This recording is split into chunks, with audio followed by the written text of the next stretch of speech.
Shalom. Mari kita sebentar mau mendengar firman Tuhan. Sebelumnya kita akan berdoa. Bapa, kami bersyukur atas segala berkat kasih Tuhan dalam setiap kehidupan kami.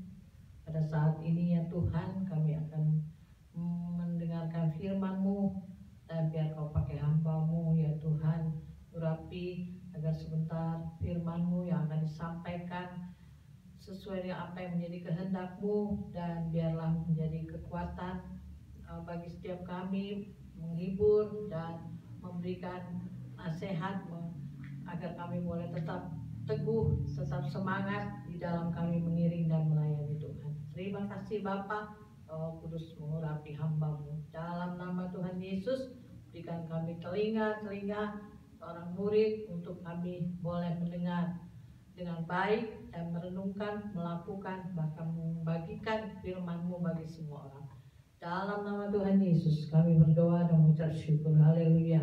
Amin. Shalom. Shalom. Tuhan memberkati kita semua. Berhubungan memang ya sekarang situasinya begini, kita tapi tidak mengurangi ya untuk kita boleh mendengarkan firman Tuhan. Dan pada hari ini kita akan mendengar firman Tuhan bagaimana dikatakan oleh kitab Nahum pasal 1 ayat 7. Dikatakan begini, saya akan bacakan. Tuhan itu baik, Ia adalah tempat pengungsian pada waktu kesusahan. Ia mengenal orang-orang yang berlindung kepadanya.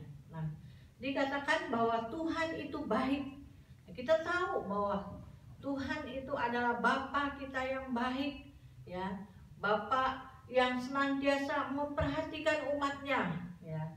Kalau Bapa di dunia ini aja boleh memperhatikan anak-anaknya, apalagi Bapa kita yang di surga, ya. Tuhan Yesus itu baik, dan dikatakan bahwa sesungguhnya ya pada saat kita datang kepada Dia, maka Tuhan bilang apapun yang menjadi ya permohonanmu, ya aku akan mengabulkan sesuai dengan kehendak Tuhan.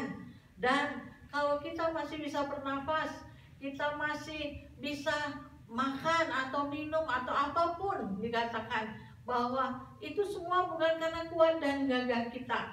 Apalagi kalau kita lihat sekarang ini, ya keadaannya orang dilanda ketakutan. Tetapi berbahagialah engkau dan saya, kita mengenal Tuhan kita dengan baik, bahwa Dia adalah Bapa yang baik, Bapa yang sanggup melakukan jauh lebih besar dari apa yang kita pikirkan. Bapa yang sanggup mengerjakan bagi manusia mustahil, tapi bagi Tuhan tidak ada perkara yang mustahil karena kebaikannya. Dan lalu dikatakan Dia adalah tempat pengungsian pada waktu kesusahan. Ya, mari kita perhatikan pada saat kita susah, sering banyak orang lari kepada manusia yang mungkin saudaranya atau keluarganya, atau mungkin minta tolong dalam perekonomian, minta bantuan dari teman, minta bantuan dari sesama teman di gereja, ya. Tetapi kita lihat firman Tuhan katakan, pada saat kita susah, kita harus datang kepada Tuhan, karena Dialah tempat pengungsian kita. Pada saat kita susah, manusia terbatas menolong kita, tetapi Tuhan tidak pernah terbatas. Dia makan firman Tuhan katakan, kalau Dia mau memberkati pada saat kita tidur pun Tuhan sanggup memberkati kita. Ya, pada saat kita sakit, dokter bilang tidak ada obat atau tidak mungkin sembuh. Tapi kalau Tuhan bilang sembuh, pasti kita sembuh. Ya, karena Dia adalah tempat pengungsian pada saat kita dalam kesusahan. Dia adalah dokter di atas segala dokter. Dia begitu ajaib bagi kehidupan kita.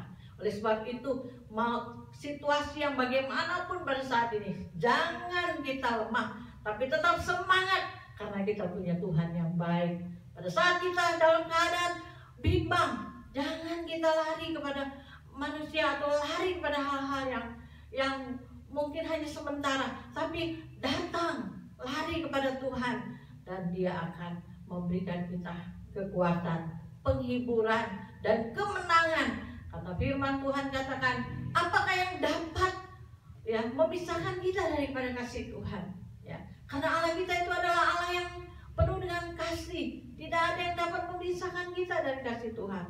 Sekalipun kelaparan, sebagaimana dikatakan di dalam 1 Korintus pasal yang ke 15, dikatakan apa? Dikatakan oleh firman Tuhan begini. Kita baca firman Tuhan. 1 Korintus 15 ayat yang ke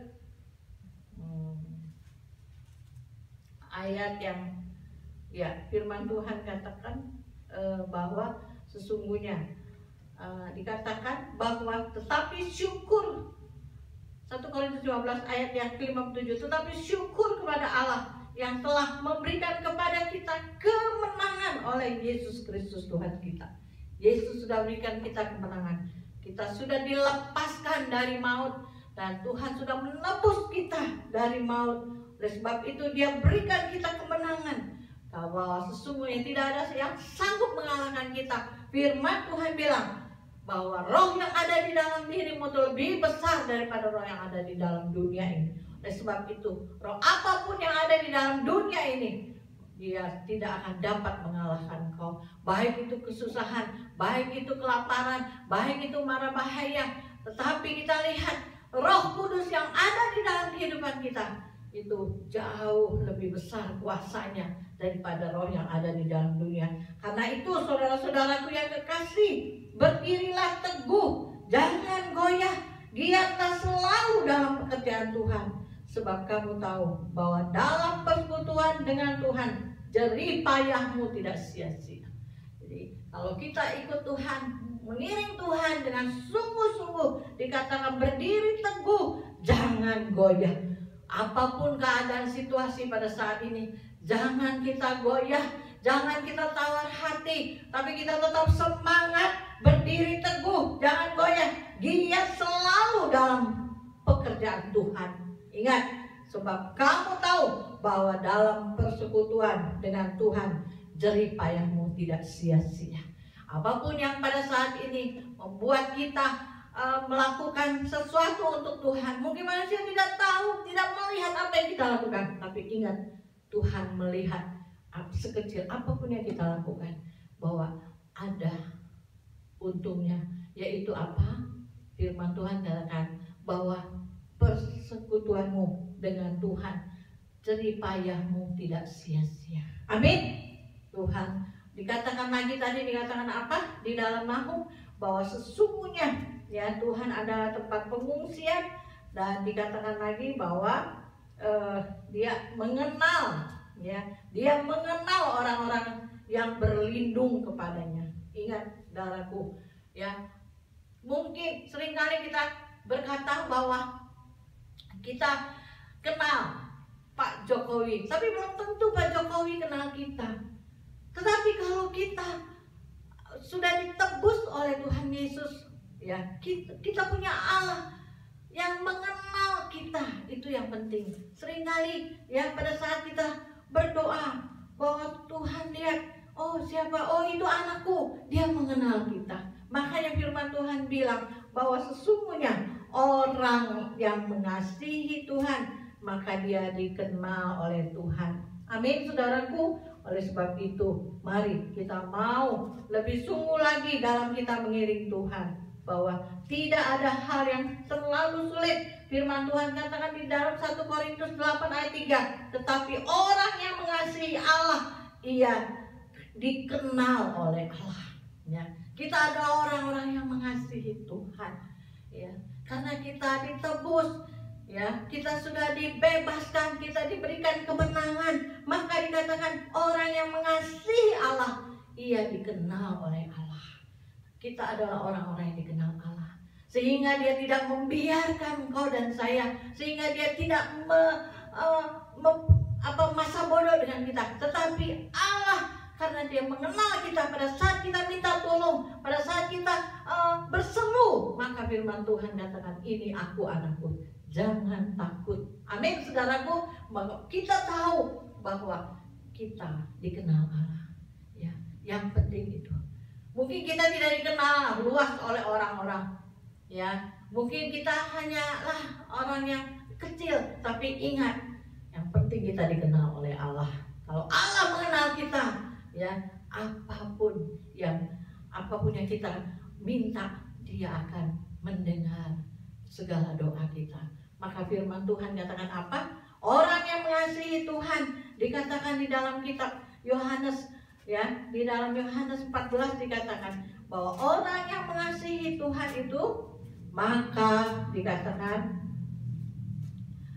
saya bacakan buat kita semua, Yohanes 14 ayat yang ke-15. Jikalau kamu mengasihi aku, kamu akan menuruti segala perintahku. Ayat 13, dan apa juga yang kamu minta dalam namaku, aku akan melakukannya, supaya Bapa dipermuliakan di dalam Anak. Nah, kita lihat bahwa sesungguhnya firman Tuhan katakan, jikalau ya kita mengasihi Dia. Orang yang mengasihi Tuhan itu bagaimana? Dikatakan di dalam Yohanes 15 ayat yang ke-7, jikalau kita akan tinggal di dalam Dia dan Yesus tinggal di dalam kita. Ya, firman Tuhan bilang, jikalau kamu mengasihi aku, kamu akan menuruti segala perintahku. Nah, bagaimana kita bisa mengasihi Tuhan? Ya, bagaimana kita bisa menuruti segala perintahnya? Firman Tuhan bilang Yohanes 15 ayat 7, jikalau kamu tinggal di dalam aku dan firmanku tinggal di dalam kamu.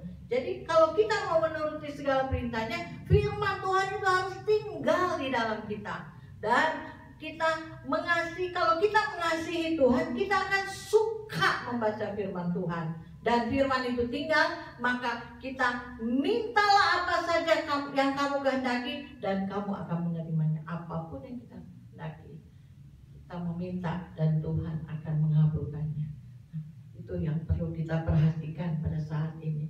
Ya, kita Nahum 1 ayat 7, Tuhan itu baik. Jangan meragukan kebaikan Tuhan. Manusia baik, kadang-kala ada ininya, sampingannya, ada motivasinya. Tapi kalau Tuhan, Dia baik karena kita anaknya, dan Dia tempat pengungsian. Pada saat kita dalam keadaan susah, kita datang pada Tuhan. Dan ingat, Dia mengenal ya kita, Dia mengasihi kita, orang-orang, karena kita orang-orang yang dikasihinya. Kita adalah mengasihi Tuhan, maka kita dikenal Tuhan. Oleh sebab itu ingat, engkau dan saya dikenal Tuhan. Maka minta apa saja, tinggal di dalam Tuhan dan firman-Nya tinggal, minta apa saja, maka Dia akan memberikannya kepadamu. Itulah bukti kasih kita kepada Tuhan. Tuhan memberkati kita.